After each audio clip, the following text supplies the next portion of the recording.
Waiting for the internet to go. There we go. Right then.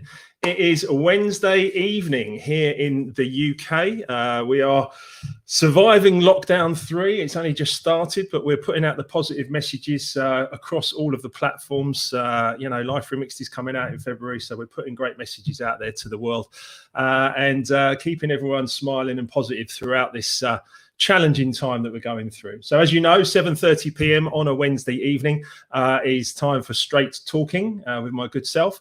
And tonight, I'm absolutely blessed to have two incredible, powerful book sisters from Canada and from the States online with us. Getting time with these wonderful ladies is not easy. It's amazing. They're successful.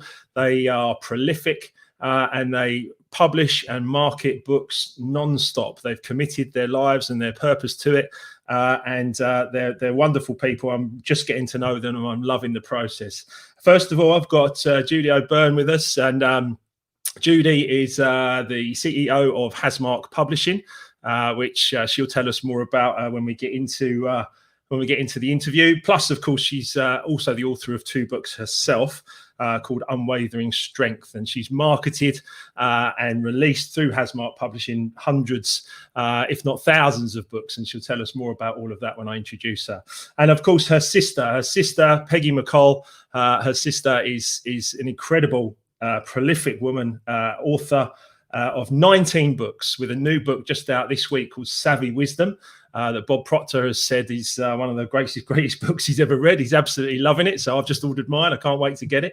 But without further ado, I'm going to bring Judy and Peggy into the stream, and we're going to have a nice interview with them, and we're going to find out more about what they do and what they offer to the world. So let's bring in the ladies. Hello, Peggy. Hello, Judy. Hello, Mark. How are you? Wonderful. Great. It's good. We're getting some nice comments coming up already from people. We've got people joining us from all over the world. You've got to love technology. It's an amazing thing, isn't it? And and it's actually helping. I know it's helping so many people get through these challenges. I mean, what's the current state of play where you guys are at the moment? Is it lockdown like we are here? Yep, lockdown here. Lockdown. Yeah. But there's blessings in everything, and I find it's just a wonderful time to really hunker down and get some stuff done. Absolutely. In every crisis, there's an opportunity, and I think this is something that I've discovered through Life Remixed and the book that we've spoken about previously with my own pain points, and coming out of those pain points and then doing something positive in the world is what it's all about. First of all, Judy, from Hasmark Publishing, why don't you give us a bit of a story about yourself and some of the things that you've been through to become the CEO and leader of Hasmark? And thank you, Mark. Beautiful introduction. I appreciate it so much for having both of us on the call today. And we've been in business for years. It's actually thanks to Peggy that I came on. And one of the challenges was working for a company like Magna International. I'd been there for 15 years, set my career, thought we were going to have an incredible career there. As Peggy mentioned earlier today, I was at the top of my game. I had won awards and everything. And then suddenly you get walked out the door. Mm-hmm. And it's paralyzing because you're like, oh my goodness, now what? Yeah. And Peggy's cheering me on. She's in the park. I'm in the parking lot, just ready to collapse. And she's like, yay, yippee. And thus began Hasmark. So yeah, it's been a wonderful experience. That was in 2008, I guess, 2009, around that time. So then I had to go through a whole bunch of challenges through those many wonderful years, but Hasmark kept me focused. And I love what you said, is this is truly an incredible place to be. Working with authors is absolutely my passion and focus. And I love waking up in the morning to, represent authors around the world. It has really been truly an honor for me. And once you find your passion, you don't work another day in your life, right? I mean, yeah. Who says it's job? Yeah. There are times where I could see Peggy's face. There are times where it's a little challenging, but Sure. You know, But, I mean, that's the entrepreneur journey. That's what we do when we run our own companies. And, you know, I mean, one of my mentors says that job stands for just over broke, because that's where it will keep you. And at the end of the day, you know, the bottom line is that, you know, I had a very similar experience when I left my last corporate job about 2.5 years ago. And I got home and my wife, Emma, had put a poster up saying, congratulations, you know, you've left that job, you know, congratulations. Now what we're going to do, you know, and I think obviously Peggy played that role for you perfectly, and that's amazing. So Peggy, as well, why don't you introduce yourself a little bit to my audience? You know, tell us a bit about Savvy Wisdom and everything that's been happening with you recently. I mean, that's all I'd love to talk about is Savvy Wisdom, to be honest. Go for it. It's something that is my 19th book, but it far exceeds the excitement level I've ever had for any of my other books. And it's a book that was a surreal experience in the writing of it and what's happened since then. And it's like I'm constantly saying, someone pinch me. Like, is this really happening? Am I in a dream, like living a wonderful dream? I know I am. And so Savvy Wisdom was a book that was inspired when I looked at a list of topics to record videos. And next on the list was a recommended topic to do a video on how I wrote my first fiction book. And I thought, well, I haven't done that yet. So how could I, you know, do a video on that? I teach how to write fiction, how to write nonfiction, but I'd never written a fiction book myself, worked with many fiction and nonfiction authors. So the thought just entered into my consciousness, maybe I can do it. And previously I'd been saying, well, I'm not a great writer. I don't even really like writing, although there's great editors in the world and there's Hasmark services or publishing that can help take care of all of that stuff. If you have an idea, you can put it together. And so I thought, what if I get out of my own way? And I think that's a very important message for anyone who's thinking of doing something. And even if you're thinking about, well, you can't do it, or thinking of the reasons why you can't, what if you think about how you can, or what if you think about the end result? It's already done. And that's what I decided to do. It's just like made a decision like that. Boom, went into the work, set a date. I'm going to have this book done in 10 days. And I didn't have it done in 10 days. I had it done in 9 days, which was even better. And so it literally wrote itself. I feel it was like I put my fingers on the keyboard. It was like, let it go. And I mean, there's a lot of things that happen in the book that, you know, really did happen. They were true. So it was, you know, easy to write about that.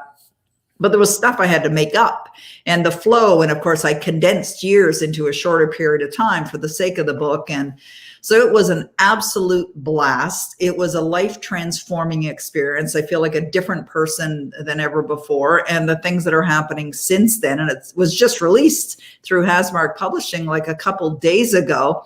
And the response has been extraordinary. I mean, I'm getting comments from people who said, I've never read a book in one sitting before. I'm having many men tell me they cried at the end. And I know women are crying too, I suppose. But yeah, that's a lovely comment to know that you're touching people and you're reaching people around the world and getting that feedback.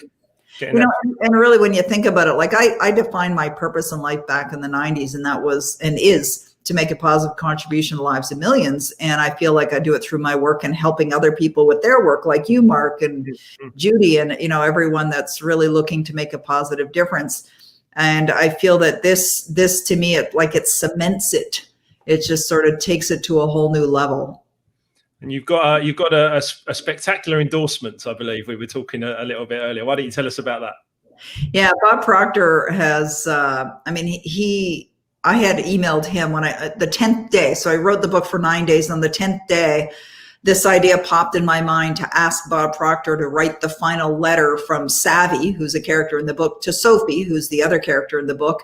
It just came into my consciousness to do that. So I reached out to him and said, would you be willing to do it? And he's a busy guy, right? Yeah. I thought it was pretty, brave might be the word to use to ask him, or bold. But he replied right away. He definitely goes with his intuition, and he felt yes. And he read it that night and loved it, started texting me right away, telling me how much he loved it.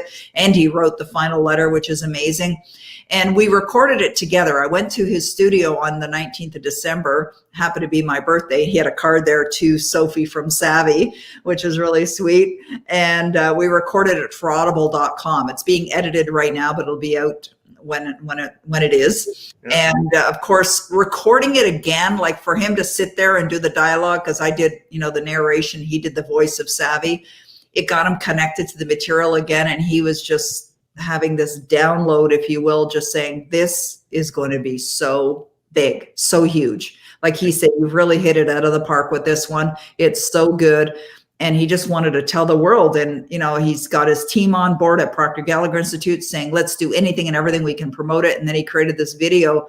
And it essentially says that Savvy Wisdom will go down like the classics, Think and Grow Rich, which sold 150 million copies. The Secret, which was 500 million. Og Mandino is the greatest salesman in the world, which is one of my favorite parables, my favorite authors as well. And he, you know, created this video basically saying Savvy Wisdom. He's grouping it in amongst those classics, and he believes it'll have that kind of an impact in the world. Well, that's amazing. That's absolutely amazing. And what a great endorsement to have. And you know, as you well know, that Bobby's someone who's really helped me grow over the years. You know, going from a dis-ease to at ease, and I use so much of his information from The Secret and beyond. And I think I was mentioning to you as well that this is when I came over to the States to shake Bob's hand, and that's how I met you, Peggy, and that's how I've met you, Judy, and here we are. You know, yeah. So you know, I think, you know, one of the things I notice about all three of us is that we're all smiling, like, you know, we've got massive smiles. It's just so good to be, you know, for me to be free of that corporate kind of like, you know, drain that I was in, and actually in a place where I'm adding value. And I know, Judy, I mean, you reach out with Hasmark. I mean, you've got a great team around you, haven't you, to support the release of all these books, including Peggy's and Life Remixed that's coming out, coming out in February. So, you know, why don't you tell us a bit more about how you pulled that team together? It's been exceptional. We've over the years, we work with some incredible authors. We work with Deepak Chopra and Marcy Shimoff. You talk about Secret. Most of everyone in The Secret, we've probably touched their book in some way over time. If we haven't, Peggy has. So it's New York Times, the whole bit. And the team over time, it's just like Peggy talks about, you manifest them. People have come to us. It's you know, you sit there and you think, oh, so-and-so left, and you're sitting there, and all of a sudden somebody else will show up with the exact qualifications that are floating in your head. And you're like, okay, how in the world did that happen? But you know how it happened. You manifest them into your life. But yeah, I really found you had to believe that would happen for it to happen, acknowledge it, and then be grateful for it. That's absolutely right. And when you tune into this, you know, I'm still at a stage where I get a few people that challenge me about this, saying, you know, oh, it doesn't work, or it's this or that. You know, about in The Secret, you know, when you're trying to break through and it doesn't quite happen. You know, I still get that from some people because Life Remixed is going to be that intro level into, you know, look, this is what's happened to me, and you can make your changes wherever you want to go with it. You know, I've become quite a good manifester in my own humble opinion, but I would say certainly both of your side as you know, book sisters. I mean, Peggy, 19 books, and you know, the goal setting and the manifestation that you put out. I mean, I saw something the other day that you put out which I loved, which is stop focusing on what is wrong. You know, how much, you know, do you see a lot in the world of people just focusing on what is wrong? Yeah, and then they ask, why does it keep happening? Right? Yeah. Or why does it keep happening to me? Or why am I not as successful as I would like to be? Because right, all those questions. They focus on the negative things and they don't step up. And we were talking earlier about you know, manifestation and the process. You know, you're really strong on this, you know, and I've followed you for many years, you know, through Bob and now meeting Judy as well. Talk about those manifestation points that we talked about earlier, because that was really strong. For sure. I look at it as 6 steps. And if everyone listening even wants to write this down, I'll go through it really quickly. And so you have it. So step number 1 is just decide what you would love. Just ask yourself, what would I love? And don't allow your paradigms to get in the way, or don't worry about the how. It's not important at that point. Step number 2, make a decision. You're setting it as a goal, like write it down. That's step number 3, write it down.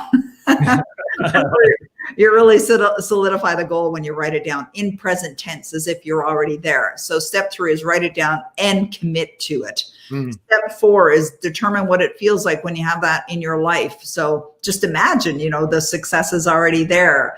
Like, I'm already in the room where the Oscars are occurring as Savvy Wisdom is receiving the Best Motion Picture Award. And so you determine, what does it feel like knowing that your goals are already done? Then you connect to those feelings every day. That's step 5. And then step 6, you'll take action towards its achievement while you're staying focused on the outcome of the goal. And simple, it sounds really simple, right? Like, oh yeah, boom, boom, boom, boom, boom. But yet the challenge is sticking with it, because we don't, so easy to get off track, so easy. And so I believe the best way to get on track and stay on track is to establish some disciplines that you're absolutely committed to every single day. The disciplines for success that you're not going to let yourself off. You're going to do it. You know, like earlier today, you know, it's been a busy day, back-to-back appointments all day, got up early and was doing laundry at the same time, listening to my Power Life script. And that's one of my disciplines. And I listened to it today a couple times, not as many as I usually do by this time in the day, but I'll listen to it again later. And there might be some evenings, you know, when I finish all my work and, you know, I've got my journal of my goals I write in every single day. And I've got other things that I read every single day. And if I haven't done it, it's like, oh, you know, it's not that it's difficult or hard work, but I might be tired and just ready to just go straight to the sofa and grab a blankie and a pillow. But I do it anyway, because to me, it's so important to keep the focus.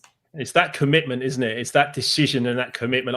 I found I was in the music industry for 20 years without really very much decision or commitment. It just sort of happened, and I was just sort of floating around and playing records and really running around the world doing all kinds of crazy things. And then when the wheels came off, that was the moment when I had, well, 2 moments with the season of bankruptcy that I had to go, what is going on here? You know, and what, you know, and I had to, you know, I had a choice. In all honesty, I had a choice. I could have just gone and ended it all off a bridge, or I was like, no, come on, man. You know, you can do better than this. You know, let's put some. And I just started to read. The Secret was the first point, but every single teacher, it just follows on and follows on and follows on and follows on to such an extent that once you're in it, that, you know, once the genie's out of the bottle, you just keep going, don't you? And the more committed you are, the better things become. Right. Yeah. So true. But most people give up, Mark, like just sometimes even just before they're there, you know, just before they arrive, like that story in Think and Grow Rich about 3 feet from gold, you know, about the gold miner who just gave up, and he was mining for gold and thought the property would really produce lots of gold, and ended up, you know, mining, wasn't getting anywhere, sold the property. And then some other, a guy from down the street bought it. A junkyard owner, I think it was, he bought it, and then he hired the professionals, and they started mining, and 3 feet further, boom, they hit the biggest gold vein in the history of the world. And so it's such a great story and a metaphor for what happens with most people. And the challenge is they want to see the evidence. Like, I want to see it, right? It's like Wayne Dyer created a program called You'll See It When You Believe It, not the other way around. It's not a matter of believing it because you see it. You got to believe it here first in your imagination. And quite often people think you're crazy, like you're a lunatic, right?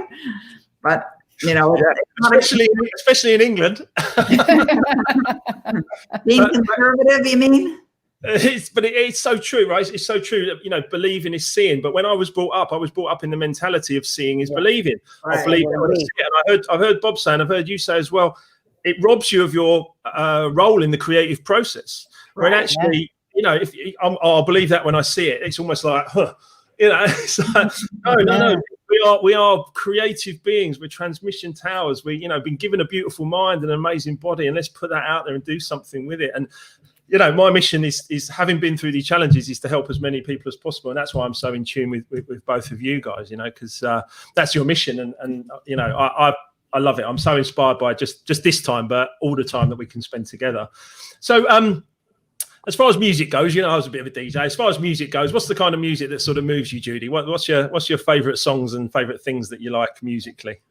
You know, what's funny is that I tried to find a song and I thought, it's not a song. It's a feeling that gets created when I listen to songs.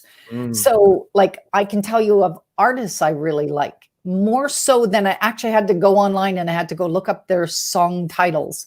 Because like Josh Groban, I absolutely adore him. Michael Bublé, you know, Alabama, I'm really into country. Even Kevin Sharp, there's a song he used to sing, and he just stayed with me because it was also about his journey. And I think what I like country is quite often it's the journey. In fact, sometimes they make me laugh. There's one about someone, you know, they had a fight and there's red wine on her dress, and I'm going, Really? You made a song out of that? But I love to write a song about that. Yeah, exactly. He slammed the door. Don't tell Daddy, because I don't want him bringing his gun. And I'm sitting there laughing, hearing the song. And that's what I find. I find it's more the emotion that I connect with than the actual song. Yeah, I love music. One of the things that got me about music, even when I was 6 years old and I first heard Elvis and the Beatles and stuff like that on my mum's stereo, music was that feeling, as you say, but it just felt like the sound of emotions. And when someone said that music is the sound of emotions, I went, yeah, you're right. And if you like something that uplifts you, it uplifts you and makes you feel great, But then there's other music you can listen to, if you just want calming and you just want, classical music can make you feel calm and stuff like that. So, Peggy, have you got anything to share musically? Are you a music person? Yeah, I rarely listen to music, only because if I'm plugging in headphones, I'm listening to myself talk to myself, or I get in my car and I'm listening to myself talk to myself. Or if I'm, listen to myself enough, then I'll go over to Napoleon Hill, Earl Nightingale, Bob Proctor, Dr. Joseph Murphy. I'm just like an addict for these materials. So when I hear music, it's usually like at an event, like Bob Proctor's events, right? And so, because I usually go into those events because I speak at all of his live events, and I'll go there and they start playing music. It's like, oh, this song's really good. Like, who is this? Like, you don't know this song? It's like, where do you live? Under a rock? All you need to say is I mostly listen to my own stuff. That's fine. I mean, I certainly found audiobooks, especially from Tony Robbins and Bob Proctor, especially when I was going through my really big shift from unhappy, sick and broke towards actually starting to make some positive changes. Audiobooks in the car was just fantastic. It was so good. I stopped listening to music for quite a while and just went into audiobooks because I just found the repetition becoming mastery, right? I mean, that's part of it, isn't it? It's about actually listening to the right messages and then going out and practicing it. I think you say a lot, don't you? The other thing, Mark, is that if people don't realize that we're taking in, like our senses, we're taking in information all the time, right? If you're listening to songs, especially if they're negative or destructive potentially, that's going in. It's going in. It's going in, going in. So like Jason Mraz has a song called Look for the Good, look for the good in everyone. I love Ed Sheeran as well. Yeah. And, I think his music is great. And there's some other people, that just create music that have really good messages. Yeah. Those I like. Yeah, of course. Yeah, I mean, I think we can get caught up in negativity very easily, can't we? Because there's there's quite a bit of negativity around in the world, and I think one of the things I had to learn was this like negativity fast of just stopping watching the news and just putting up a bit of a barrier there to protect myself for a while I got myself no longer emotionally involved in it. Now I can watch a bit of the news and I understand, and I'm like, yeah, that's fine. I know what's going on. But so many people are so emotionally involved, and that negativity can drag them down, right? Yeah. So as far as facing crisis, Life Remixed is about how I recovered from crisis 12 years ago. The world is in technically a crisis at the moment. There's a big fear of ill health. There's a big fear of death. There's even fears around money and stuff like that. But facing my fears was something that actually was the making of me. Judy, what would you say about that for you? I probably would have to absolutely agree with you. And I learned the hard way. Of course, when I lost the job, it was the continuation of a spiral of things. I lost my mom. I lost my sister-in-law. I lost my dog. And finally, I lost my husband, and then my daughter lost her best friend. So just constant.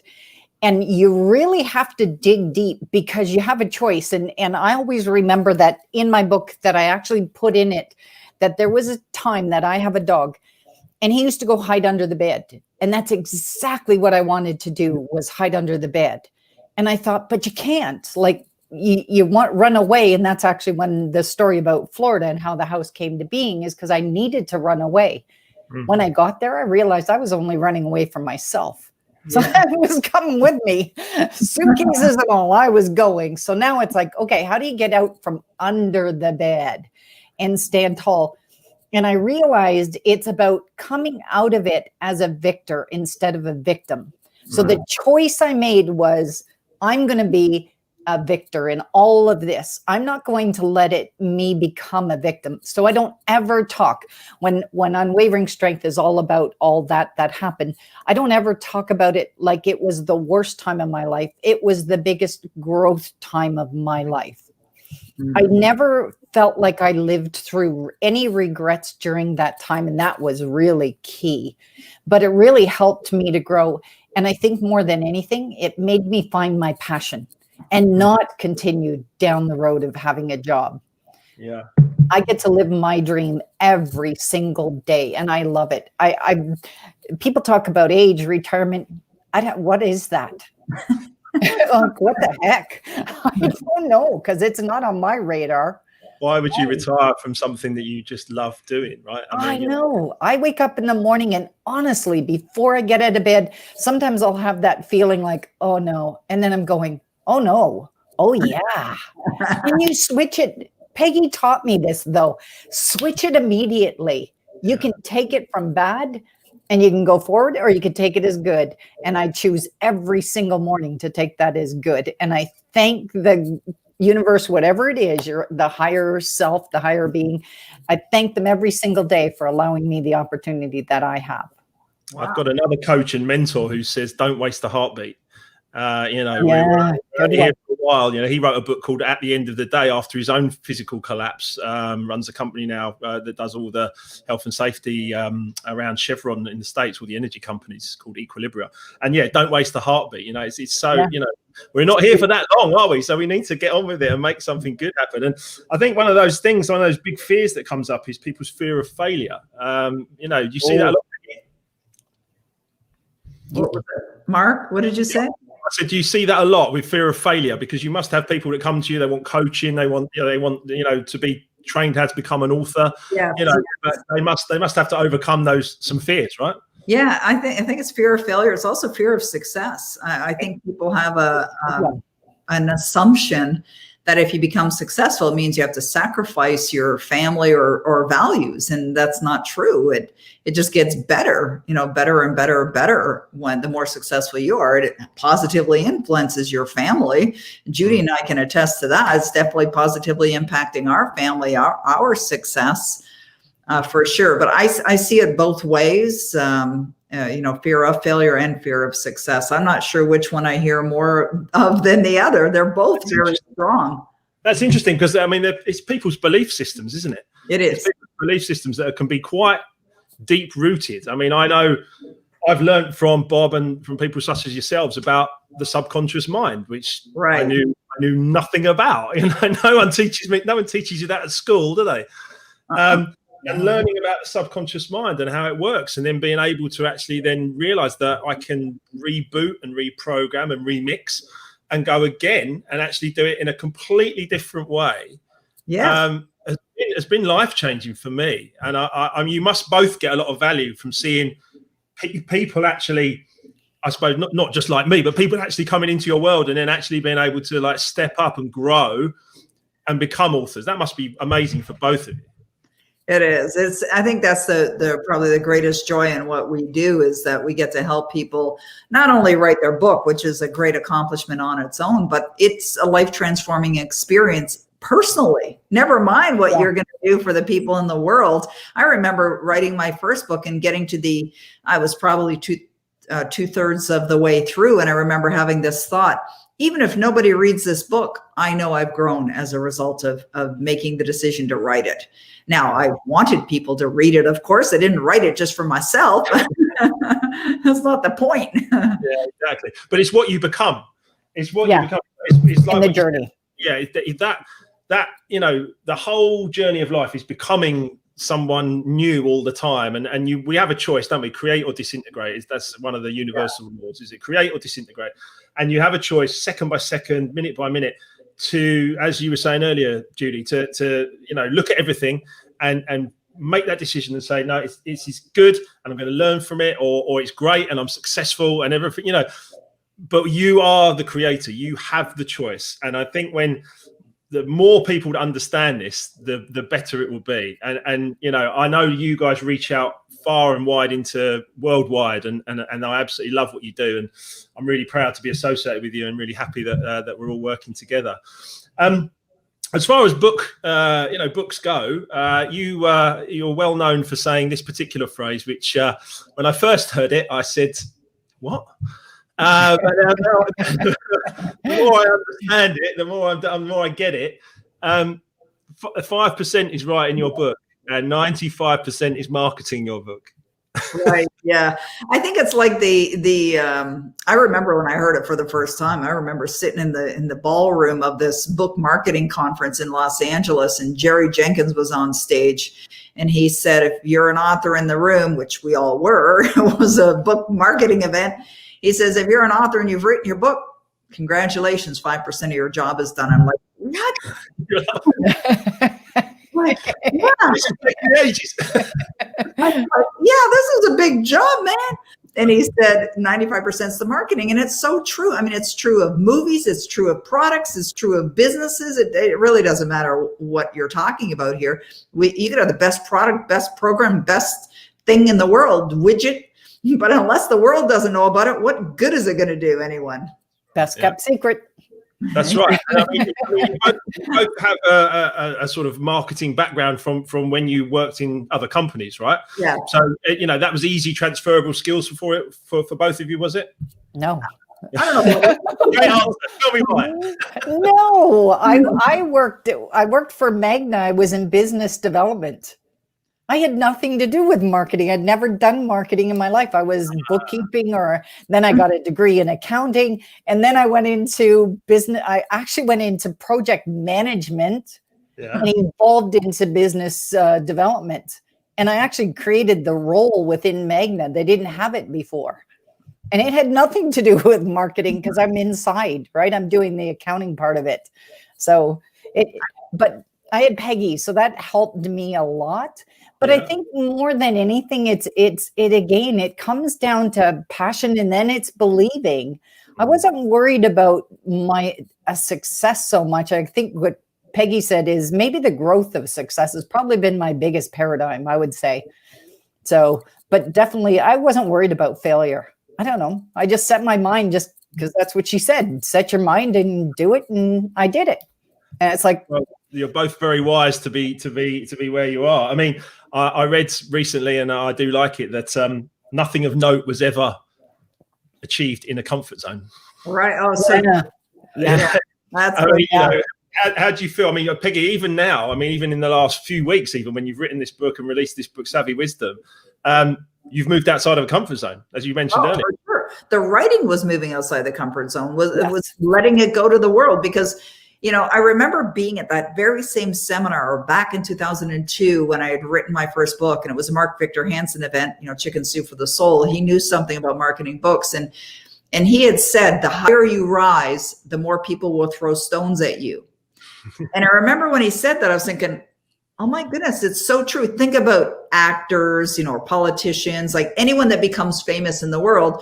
You got people who love them, and you got people who hate them for no reason whatsoever. You know, they just choose to not like that person or criticize that person. Look at Harry Potter. Go to Amazon.com. Look at Harry Potter. You'll see 1-star reviews. You'll see people slamming the book. Think of 50 Shades of Grey. I mean, lots of errors in the book. Right. So lots of errors, you know, she's a terrible writer, blah, blah, blah. But hello, she was 5 million in her first year. So who cares? Right. I think one of the most freeing pieces of information that I needed to hear, particularly as I was recovering from those crises I shared earlier, what anyone else thinks of you is none of your business. Yeah. I have that book in my bookshelf. I wish I'd heard that probably when I was about 20 rather than like nearer 35 to 40. But at the same time, I probably wasn't ready to hear it then. Whereas now, at that moment, I was ready, and it almost felt like as soon as I heard it, just, you know, when something just resonates with you, and it just lifted off my shoulders, and I went, oh right, okay. It doesn't matter. I'm just going to do what I know is good. I'm going to put good stuff out into the world. And I mean, have you ever, what was your sort of, did you have light bulb moments like that? Did you need light bulb moments like that? Or was it just the growth for you, like over and over? I'm having light bulb moments right now. I think if you're open to them, you'll have them, right? Like, the point is, like, when you're on that trajectory for success, and of course, when you're on the trajectory, you're living from the end. It's already done. And you've got to be ready for the surprises, because what happens is surprising things. I mean, it doesn't always unfold the way you think it's going to unfold, right? It doesn't always. Like, I could have predicted 3 months ago that Bob Proctor was going to be madly in love with this book and want to tell the world and want to introduce me to very high level people and do things that I didn't imagine that, but it's happening. And it's like stuff that's happening, like having a meeting before we got on this one with Academy Award winning producers, and they're talking about the movie and they're mentioning, oh, what about this actor? And it's like, oh my God, it's just like, pitch me. This is happening. So I think that that's a part of understanding what success really is that there's an indescribable, undefinable, or that you just don't know. There's a part of this you just don't know, and how it's going to happen. You got to live as if it's already done, but the way is going to be shown. It absolutely will. Every time your phone's going to ring, or an email lands in your inbox, or someone introduces you to someone else, you just don't know how it's going to happen, but you got to believe it's already done. I am available as an extra in your film if you need. Oh, wow. And remember, I'm the Italian grandmother. Yeah, Judy would be the Italian grandmother. Well, the challenge is, like, Judy said, oh, I could be, whatever, mom or something like that. But the challenge is, mom at that point was only in her 30s, I think, or 40s maybe. So, it has to be a role that, portrays that time period. Yeah, exactly. How exciting to be, or how, wonderful that these things can start to open up at any point in your life. The whole thing about act as if, I do get a lot of people that I coach and I work with that they do struggle with that. Of course. It takes quite a lot. It takes quite a lot of commitment. For me now at 50 years of age, it feels like actually it's quite easy because I've been doing it for 15 years, I guess, right? But the point is, I do find that real people really struggle with that whole act as if, if you're gonna be a successful author, then you must portray that, you must be that.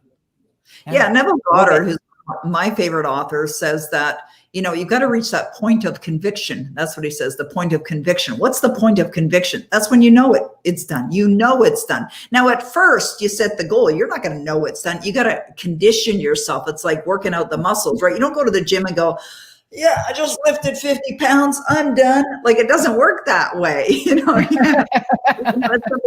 But he also says this, and I think this is an important message. He says, the reason why people don't accomplish their goals is because they don't feel it naturally. They don't feel it naturally. I actually teach a 7-step process to feel it naturally. I'm teaching it this weekend at the Masters Manifesting event that I'm doing with Phil Goldfine. And I have found there's a process that you go through until you feel it naturally. You've been doing it, Mark, for 15 years. Judy's been doing it for a number of years as well. And you got to get a point. And the more you stretch yourself to go for another goal, well, then you got to build, more of those muscles. Yeah. But it's a process, right? Like, Mark, you talk about being this manifesting machine. Like, you're in the habit of manifesting now. Why? Because you understand the principle, the fundamentals, and you implement them. So you can manifest like a glass of orange juice in front of you just as easily as you can manifest a $10 billion empire. It's the same energy. It's the same process. I think also as well, for me, I've just felt I've just become very calm. I love one of Bob's things. He's calm down and speed up. Yeah.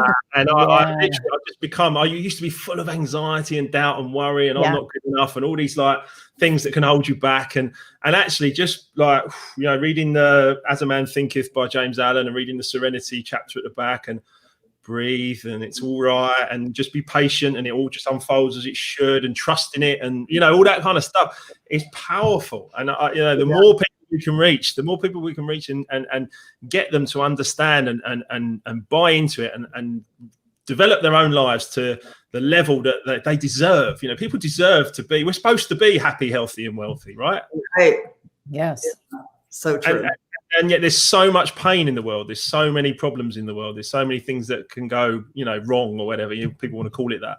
I think it's a powerful message, and I know you do so much great work. I love it. I'm totally in it, but it took the pain points for me to actually change, as I said. Just a bit on goal setting.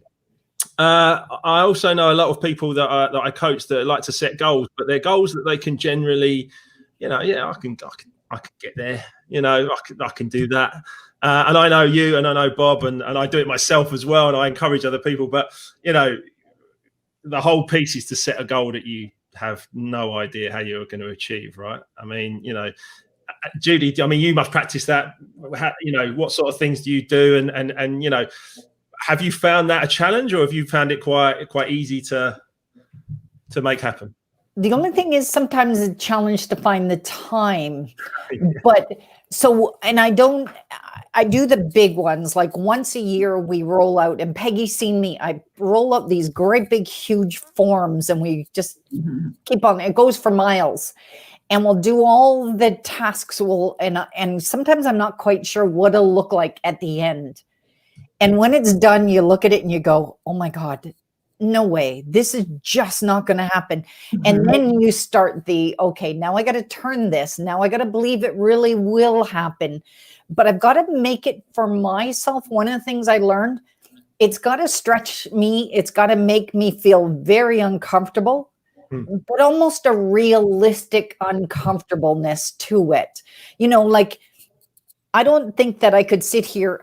My head just won't do it. My paradigm, and I know Peggy says, don't say don't, but my paradigm says, don't sit there and think 100 million. But can $10 million? Yeah. And am I squirming when I hear it? Yeah. Now that's it.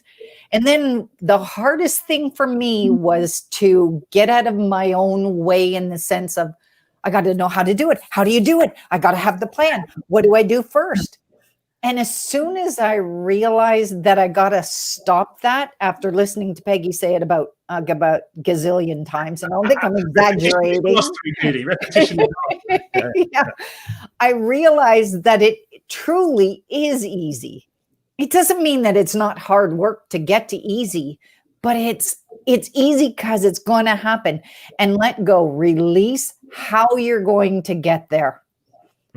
By far the most important thing. A million times I have thought it's going to happen like this, and it happens so differently. And at the end, it's so right, and it's so perfect. And there's been I'm exaggerating a little bit, 100 million other benefits that come along with the way it did present itself. It's beautiful. The more value you give, the more service you add, to people's lives. Then money's just an energy, and so many people are caught up in numbers about, well, how will I do that then? Relax, I mean, I've got my $1 million notes up there. I've got a few things knocking around. I've got hundreds of them around the house. But my point is that all I do, I get up in the morning and I just look to add service, give value. Marcy Shimoff said something really interesting in a talk we did recently, Judy, didn't she? When she said it's about intention, attention, and then no tension. And that's so good, because so many people walk around like tense. Just I learned a lot of that from, well, it's just about relaxing, isn't it? And loving that. And Peggy, I mean, I can only imagine how amazing it must be that people are calling you from Hollywood and discussing, actors for books and stuff like that. I mean, that must be just an absolute dream for you. So, I want to say massive congratulations for that as well. I mean, what a moment in your life when that manifests, and I'll be watching intently, I promise you. As far as from both of you, before we wrap it up, because I could listen to both of you for hours, and I know you said that can be arranged, Peggy, which I like that. But what I would say is that or what I would ask rather for both of you actually, and Peggy, maybe you first. Best advice for aspiring authors. What's your sort of like 1, 2, 3 nuggets that people can grab hold of? Do you think? Yeah, I would say that it's if like the most important part for every author is to learn the marketing. And if you don't understand it and you're not implementing it, you need to understand it as well. And Mark, you said something a few minutes ago that you said it so quickly that it almost like was like a breeze that just flew by.